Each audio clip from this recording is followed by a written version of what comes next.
Olá, eu sou Ricardo Guilherme, professor de Direito, e hoje estamos aqui no Saber Direito Responde. Durante essa semana nós tivemos a oportunidade de trabalhar a temática crimes contra a administração pública, sobretudo aqueles crimes cometidos pelo funcionário público. No dia de hoje nós temos a presença dos acadêmicos William, Lucas e Paulo, que irão elaborar perguntas sobre a temática que foi desenvolvida durante a semana. Vamos então à nossa primeira pergunta elaborada pelo acadêmico William. Professor, em relação às empresas terceirizadas que prestam serviço para a administração pública, quando um funcionário terceirizado comete um crime de peculato, como que fica a situação dele? Ótima pergunta, William. A grande questão envolvendo essa pergunta elaborada pelo William está no artigo 327 do Código Penal, onde ele vai dizer ali quem é funcionário público para efeitos penais. O 327, ele é um artigo bastante amplo, que difere bastante daquele funcionário público, servidor público, que o direito administrativo nos fornece, as ideias de direito administrativo nos fornece. Para isso, o 327, ele vai dizer que é funcionário público todo aquele que exerce cargo, emprego ou função pública, e no seu parágrafo 1º, ele vai trazer a figura do funcionário público equiparado. Essa figura do funcionário equiparado, conforme nós tivemos a oportunidade de conversarmos durante a semana, ele vai incluir pessoas que, desde aqueles que trabalham em sociedade de economia mista, fundações instituídas pelo poder público, empresas públicas, como toda aquela atividade típica da administração, que ela então, por exemplo, ou terceiriza ou mantém algum tipo de convênio. Por isso, William, o artigo 327, ele dispõe, ele equipara esses funcionários a funcionário público. Então, quando ele é equiparado a funcionário público, se ele pratica um crime de peculato furto, por exemplo, ele vai responder pelo 312, ou seja, ele tem a condição, essa elementar do crime funcionário público vai estar presente para ele. Caso ele não fosse considerado funcionário público, ele responderia por furto. Mas como o 327, parágrafo 1º, o colocou como equiparado, então, por isso, em decorrência disso, ele vai responder por peculato, porque o Código Penal assim determinou, porque ele está exercendo uma atividade típica que seria da administração pública. Professor, a gente falou sobre o crime de concussão. Nesse crime, o recebimento da vantagem exigida é indispensável para a consumação do delito? A grande questão, quando a gente fala de concussão, a gente fala no tipo penal, está prevista a elementar exigência. Ele exige alguma vantagem indevida. O que ocorre no caso do crime de concussão é saber, pela sua pergunta, qual é o momento consumativo disso. O momento consumativo nos diz que, para o crime de concussão, vai bastar, na realidade, a exigência. Então, o que acontece? Quando ele exige, no momento em que ele faz a exigência de uma vantagem indevida, independentemente dele receber ou não essa vantagem indevida, o crime já está consumado. Então, portanto, basta a exigência para que ocorra a consumação. Como que o Código Penal pode atuar mais severamente em relação aos políticos que cometem o crime de corrupção? A pergunta do Paulo, na verdade, nos remete a uma análise de como o Código Penal ele vem tratando a questão da corrupção. Não raras vezes nós observamos pelo dia a dia que políticos como um todo, eles acabam incidindo nesses crimes que nós vimos, muito comum, crime de peculato, corrupção passiva, às vezes concussão também. Então perceba que esse é o tratamento atual. Nós temos projetos, inclusive em trâmite, de transformar a corrupção num crime hediondo. Então, entende-se que, transformando em hediondo, poderia haver uma forma de evitar que novas condutas fossem praticadas. Isso tudo se dá para aquela função intimidatória do direito penal. Mas aí, aproveitando a sua pergunta, nós vamos fazer uma análise crítica disso tudo. Será que transformando em crime hediondo será suficiente para que a corrupção deixe de ocorrer? Nós sabemos que o direito penal ele acaba por atuar nas ocorrências sociais e a partir da observância do que ocorre socialmente ele precisa intervir. Sempre lembrando o direito penal como a nossa última ratio, é a última razão. Ou seja, ele somente poderá intervir quando todas as outras ciências do direito falharem neste intento. Então nós precisamos ver se aumentar a pena de corrupção dos crimes aplicados à administração pública e corrupção será suficiente. Será que não tem outros meios para a gente evitar a corrupção? Então perceba, nós temos, por exemplo, um político que então comete um crime de corrupção, Será que não seria também interessante, dentro dessa função da pena, será que não seria interessante a gente pensar na ineligibilidade dele? Ele não poder mais ocupar um cargo eletivo? De repente pode ser mais interessante que simplesmente a gente subir penas. Porque ele se mostrou incapaz de ocupar um cargo político, ao ocupar, ele acabou por desviar ou cometer algum tipo de crime ligado à corrupção. Então nós precisamos ter muito cuidado com isso, porque não é apenas aumentando a pena que a gente vai encontrar efetividade. Fora isso, nós temos outros meios, além disso. Precisamos primeiro pensar em recuperar efetivamente ativos que são subtraídos por políticos e colocados em paraísos fiscais, levado para a Suíça, para Ilhas Caimã e tantas outras que nós temos. Paraísos fiscais, essa é uma tributação privilegiada. Talvez nós tenhamos que preocupar mais em recuperar o que foi subtraído para aplicar em políticas públicas, por exemplo, do que simplesmente tornar mais gravosa a pena. Então, o Código Penal, ele pode sim trabalhar as penas, mas precisa tomar cuidado. Nós já temos pena de, por exemplo, corrupção passiva, 2 a 12 anos.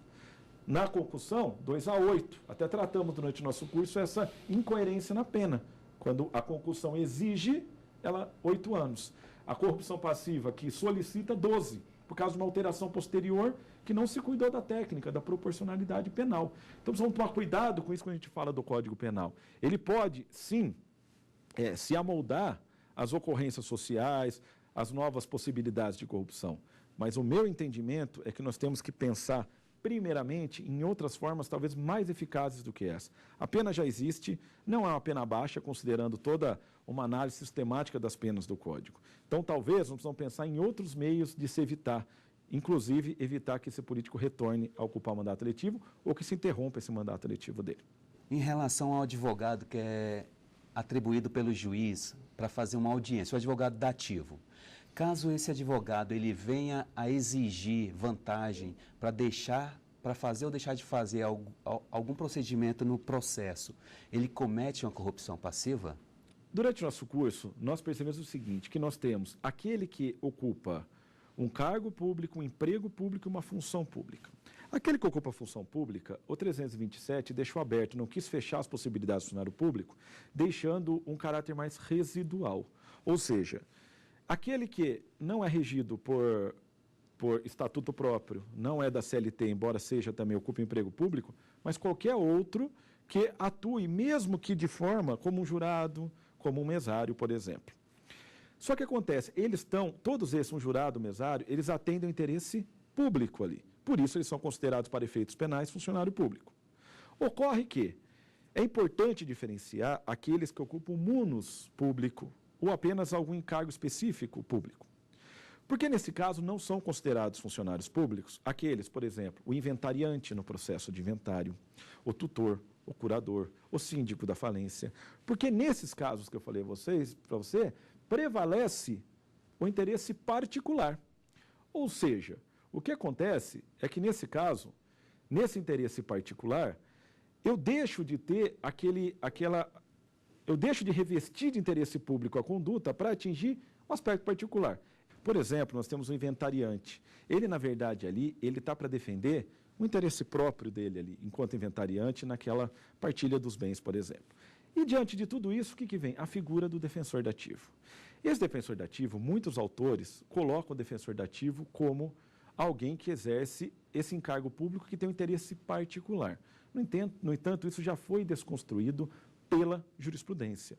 Isso porque a própria jurisprudência já tem trazido que, na verdade, o defensor dativo está para atender o interesse público. No caso da sua pergunta, o juiz, naquele momento, necessitando de um advogado ad hoc, pelo que me parece da sua pergunta, solicitou que ele trabalhasse. Vamos imaginar que ele, então, conforme a sua pergunta, ele tenha, ao sair da audiência, ele vai lá e cobra da pessoa, olha, eu fiz audiência, eu quero R$300 por essa audiência. Então, ele não poderia solicitar isso, dentro de uma ideia de corrupção passiva. Então, qual é o entendimento? Esse advogado dativo, esse é um entendimento já muito sedimentado na jurisprudência, ele comete, sim, crime como funcionário público, porque ele é considerado funcionário público para efeitos penais, porque ele não está defendendo interesse particular, e sim público, de satisfazer ali aquela necessidade que o juiz teve naquele momento para aquela audiência. Então, responde, sim, como funcionário público. Voltando para o nosso Código Penal, qual o caso em que ele prevê que um chefe, um superior hierárquico, responsabilize o seu subordinado? Vamos lá. A pergunta do Lucas é o seguinte: um superior hierárquico, um chefe de uma repartição pública, ou seja lá o que for dentro do funcionalismo público, Ele percebendo, então, que há o cometimento de uma infração penal, uma infração administrativa ali no trabalho, no exercício do cargo, no exercício da função pública. Ele percebendo isso, existe a necessidade de se punir isso. O Código Penal, ele prevê esse tipo de conduta? A resposta, sim. O crime do artigo 320 de condescendência criminosa, ele vai dizer que uma das condutas previstas é justamente esse, o superior hierárquico que deixa de responsabilizar o seu subordinado diante do cometimento de uma infração penal ou infração administrativa. Então, com isso, no caso da sua pergunta, ele está cometendo um crime de condescendência criminosa, que é crime, embora a pena seja bastante reduzida, bastante pequena, as suas margens penais, é considerado ainda um crime contra a administração pública cometido por esse funcionário público que é um superior hierárquico. Como pode se identificar um agente que pratica um crime de concussão ou corrupção passiva? Essa pergunta feita por Paulo é de bastante relevância, porque isso gera muita dúvida na prática e também para os alunos. A grande questão é que a concussão e a corrupção passiva, eles têm uma conduta bastante semelhante, mas o tipo penal nos fornece essa diferença. Qual é a diferença? No caso da concussão, o verbo do tipo vai ser exigir. O núcleo do tipo é exigir. Já na corrupção passiva, o núcleo do tipo é solicitar. Visto isso, já vimos uma primeira diferença. Um é exigir, o outro é solicitar. Cabe agora a gente enfrentar um segundo obstáculo. Qual que é? Saber quando ocorre exigência, quando ocorre solicitação. A exigência, ela é carregada de uma maior... Ela é mais danosa à vítima. Por quê? Porque no caso de exigência, nós temos uma hipótese que o funcionário público, ele ordena, ele impõe alguma coisa. E isso gera à vítima um temor. O temor da represália pelo cargo público que ele ocupa. Então, ele acaba cedendo a essa exigência por medo da represália, pelo temor. Já na corrupção passiva, nós não temos esse tipo de conduta. Por quê? Porque na corrupção passiva, quando eu falo em solicitar, além do próprio nome já nos demonstrar que há uma conduta mais leve, menos danosa, na solicitação, o particular cede não por temor, mas porque pela vontade dele ele resolveu ceder aquilo. Claro que ele também objetiva, com isso ele vai ter alguma vantagem. E aí vai perguntar, tá, mas esse particular vai cometer algum crime? No caso da concussão, a gente não fala porque ele foi por temor, por medo. Não seria justo ele ser condenado. No caso da corrupção passiva, em que ele aceita, será que ele comete crime? No verbo solicitar, que é o caso que nós estamos tratando aqui, ele não comete crime, porque ele cede, mas também tem motivado, porque sabe que aquele funcionário público, no exercício do cargo, poderá trazer algum tipo de prejuízo a ele. Nos outros verbos que nós temos, que é quando o funcionário público aceita ou aceita a promessa de vantagem, aí o particular comete corrupção ativa.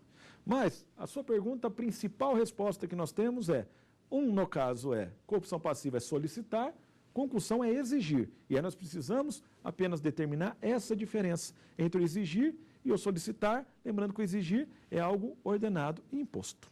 Vamos agora para um breve intervalo e já voltamos com o nosso Saber Direito Responde.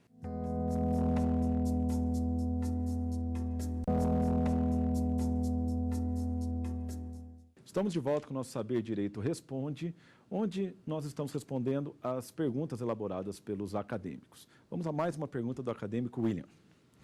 Professor, há uma semelhança entre o crime de prevaricação e o crime de corrupção passiva privilegiada. Qual o critério que diferencia esses dois crimes?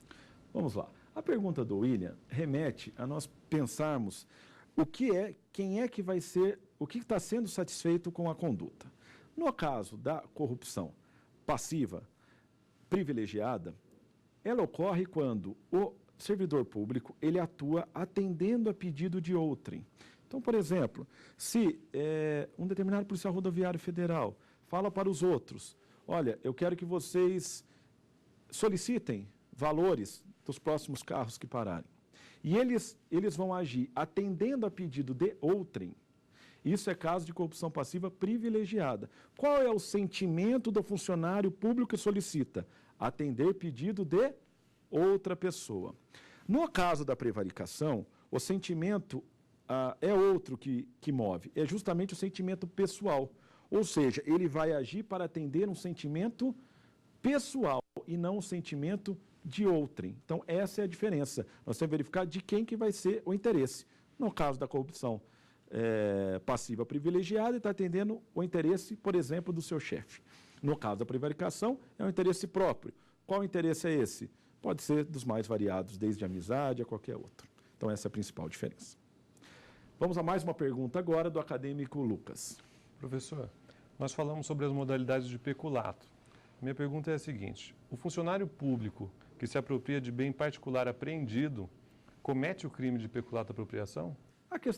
A resposta é positiva, Lucas, porque é o seguinte, tutela-se aqui tanto bens públicos que são apropriados, bens de titularidade do poder público e da coletividade como um todo, mas também bens particulares.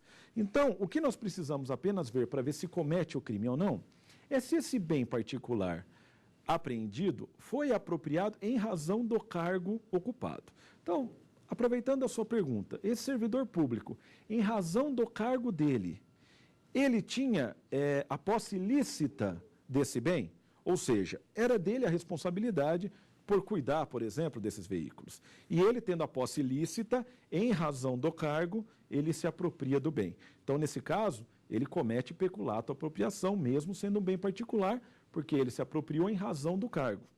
Agora, aproveitando a sua pergunta, algo muito importante e se não for em razão do cargo? Se não tiver nada a ver, ele é vigia, por exemplo, do pátio onde ficam os veículos, não é dele o dever de cuidar desses veículos.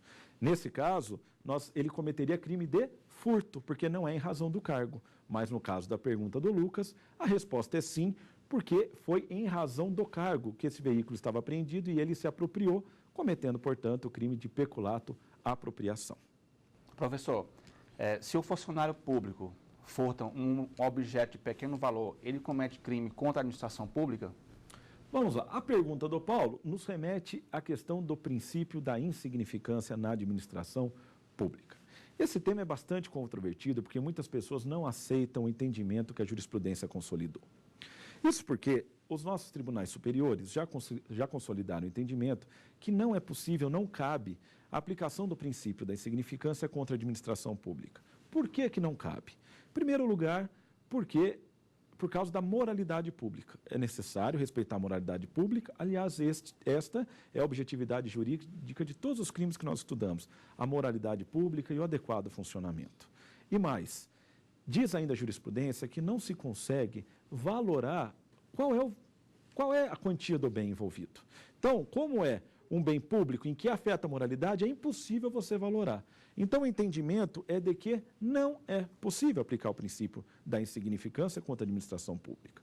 Embora tenham algumas jurisprudências, não de tribunais superiores, mas de tribunais regionais, por exemplo, eles têm aplicado isso, esse é o entendimento deles. Mas os tribunais superiores já pacificaram o entendimento pelo não cabimento desse princípio da insignificância quando o bem é de titularidade da administração pública ou envolver a moralidade pública.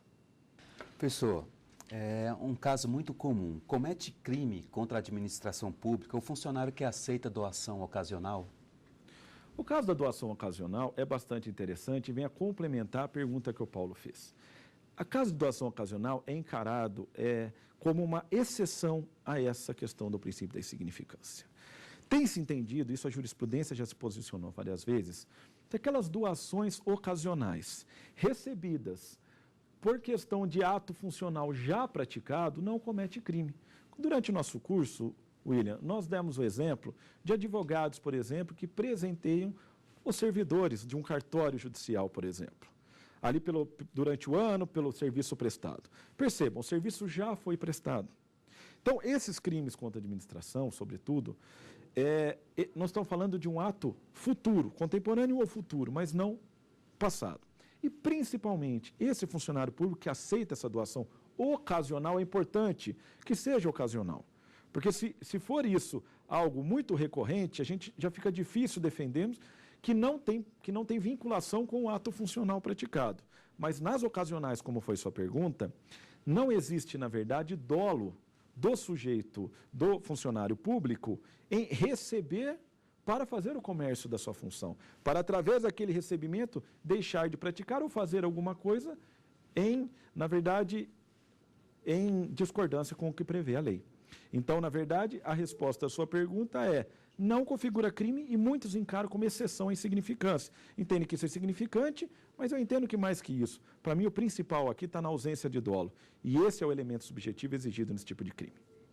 Na corrupção passiva, se o funcionário não pratica o ato, trata-se de exaurimento do crime? Na corrupção passiva, é isso, né? Se ele não pratica o crime, se ele não pratica ou deixa de praticar o ato, se é exaurimento do crime.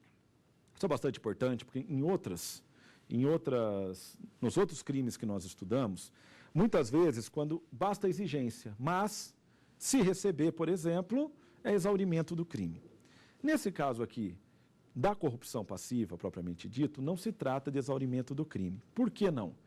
Porque o parágrafo primeiro, ele traz um aumento de pena para aquele que, além de solicitar, ele acaba por não praticar o ato, retardar ou praticar esse ofício em forma diferente também do que a lei prevê para o seu ato funcional.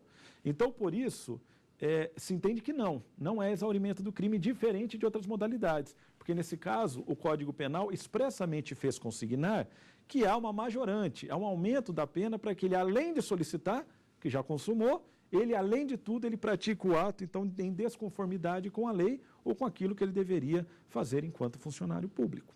No caso de um particular, em conjunto com o servidor público, no crime de concussão, esse crime se aplica ao terceiro?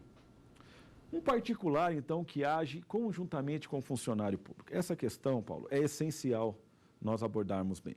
O que acontece é o seguinte, nós sabemos que ali, nesses crimes contra o funcionário público, nós temos as chamadas elementares do crime.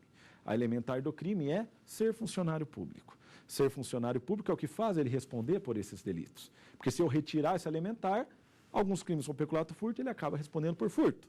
Peculato apropriação indébita. Ou então, prevaricação, que eu não tenho nenhuma correspondência se eu retirar essa elementar, é a típica conduta. Então, para isso, se um terceiro, vamos pegar como exemplo peculato furto. Então, nesse peculato furto, nós temos um servidor público que é responsável por fechar aquela determinada repartição. E ele, então, convida um amigo que sabe que ele é funcionário público para que ele, com ele, furte algum objeto de dentro dessa repartição, que furte um notebook, por exemplo. O que acontece? À noite, esse funcionário público adentra com sua chave na repartição, abre, acompanhado desse amigo que é particular, tá? Isso no caso da corrupção, isso também vai valer para concussão e qualquer outro crime com administração também vale essa aplicação dessa teoria. Ele adentra nessa sala, furta o notebook valendo-se das facilidades do cargo. Considerando que o terceiro tinha conhecimento que ele era funcionário público e também se aproveitou das facilidades do cargo do coautor que estava com ele, então, por isso, por força do artigo 29 e 30, teoria monista, nós vamos estender todos os elementos do tipo penal ao terceiro, mesmo que ele não seja funcionário público. Então, ele responde por peculado. Mas ele precisa ter ciência que o outro é funcionário público, ele se valeu também dessas facilidades. Por isso, no caso de concussão, é a mesma coisa. Se ele exige também de outra pessoa, estando com ele, seja um policial, seja qualquer outro, um fiscal, o que seja, tendo um terceiro ciente que ele é funcionário público e valendo-se dessa questão do cargo, em que ele tem, pelo cargo, ele tem essa possibilidade de, por exemplo, verificar se há aplicação de multa ou não, se o carro está legal ou não, esse terceiro, se vai na concussão, também vai aplicar a teoria monista. Então, essa é a possibilidade do particular também responder pelo delito como se funcionário público fosse. Essa questão ela é bastante importante, porque todos acham que, não sendo funcionário público, não há possibilidade desse terceiro responder como tal. Mas não é isso que acontece quando a gente pensa na teoria monista, desde que tenha ciência. Professor, a desídia com o serviço público configura crime de prevaricação? Desídia, o que é o ato desidioso? É um ato desinteressado, é um ato que deixa o funcionário público de exercer o seu ato funcional por uma questão de... E aí nós precisamos ver, para ver se configura crime de prevaricação ou não é. Essa desídia foi para atender o seu sentimento pessoal, quando ele fez desídia, ou algum ato comodista? Será que ele quis atender algum sentimento pessoal? Durante o nosso curso, trouxemos algumas jurisprudências em que, por exemplo, um delegado de polícia, ele pediu para um preso de confiança, e aí na jurisprudência do STF, inclusive está entre aspas esse preso de confiança, onde ele, então, pede que esse preso faça a recepção de um menor infrator. Por quê? Por comodismo dele. Ele deixou de fazer o seu trabalho delegando a outra pessoa. E aí, o que a jurisprudência discute é, isso é sentimento pessoal? É sentimento pessoal. Porque é um sentimento de comodismo. Porque ele, na verdade, para não exercer o ato, ele acaba, então, para delegar a outra pessoa. Isso é também uma forma de sentimento, e essa jurisprudência entendeu, então, que ele comete, sim, crime de prevaricação.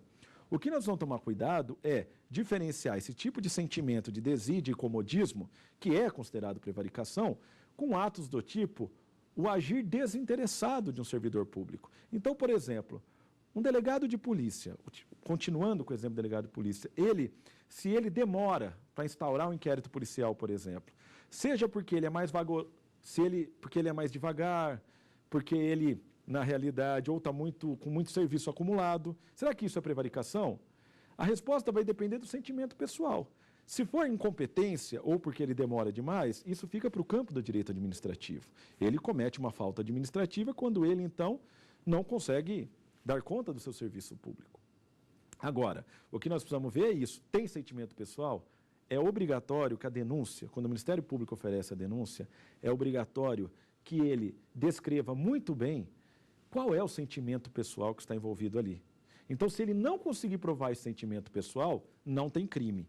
Nesse caso de comodismo, se o Ministério Público comprovar o sentimento pessoal, aí nós vamos falar sim no crime de prevaricação, desde que presente esse elemento, sentimento pessoal, que é um elementar do crime. Sem sentimento pessoal, não tem crime de prevaricação. Esse foi nosso Saber Direito Responde. Eu gostaria de agradecer aos acadêmicos William, Lucas e Paulo pela participação e agradecer a todos e até uma próxima oportunidade. Muito obrigado. Tem dúvidas sobre o assunto? Então mande um e-mail para saberdireito@stf.jus.br. E você também pode estudar pela internet acessando o site tvjustiça.jus.br.